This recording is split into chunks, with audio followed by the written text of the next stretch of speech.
আমার সাথে আমার এই দিন মেকআপ আর্টিস্টের মানে নন্দিনীদির কমিউনিকেশন স্কিলটা ছিল 1%-এরও কম।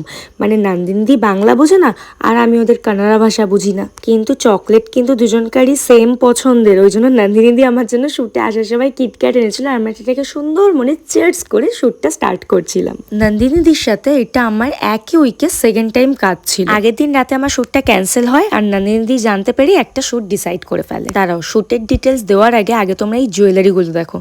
আমি কিন্তু হ্যাংলার মতন একটা ইয়াররিংস চেয়ে নিলাম দিদির কাছ থেকে, যে নেক্সট টাইম আনলে আমার জন্য আনতে হবে। অ্যাকচুয়ালি নন্দিনী দি আর রূপা দি দুজন এসছে ব্যাঙ্গালোর থেকে কলকাতায় কিছুদিন থেকে প্রচুর শুটস নামাবে বলে। আর ব্যাস, অন্য এক কো মডেলের থ্রুতে আমার সাথেও হয়ে গেল ওদের পরিচয়। শুধু পরিচয় হয়েছে বলাটা ভুল হবে, দিদিরা যেহেতু ওখানে চলে গেছে, ওরা পারলে যাওয়ার সময় আমাকে ওদের সাথেই নিয়ে চলে যেত। কারণ ট্রাস্ট মি, ঠিক 2 থেকে 3 দিনের দেখায় একটুও কমিউনিকেশন স্কিল না থাকা সত্ত্বেও মানুষ এতটা ক্লোজ হবে সেটা আমার ধারণার বাইরে ছিল।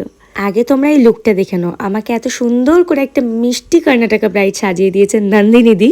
এই সুন্দর জুয়েলারি আর ড্রেসের কালেকশনটাও নন্দিনীদির, আর ফটোগ্রাফার স্টুডিও ছিল ঋষানদার। আর বিশ্বাস করো, প্রত্যেক দিনের মতো যখন কাল আবার নন্দিনীদির সাথে আমার কলে একটু কনভারসেশন হবে, তখন আমাকে এই পুরো ভিডিওটার কথাগুলো ওনাকে ট্রান্সলেট করে বোঝাতে হবে। সেদিন শ্যুটটা বড্ড তাড়াতাড়ি শেষ হয়ে গেছিল আর আমিও খুশি খুশি হয়ে বেরিয়ে গেছিলাম। তো নন্দিনীদিকে স্টেশন অব্দি ড্রপ করলাম, যেহেতু দিদি কিছু চেনে না, আর আমিও ওয়েট করে বসে পড়লাম সেই বনগা লোকালে।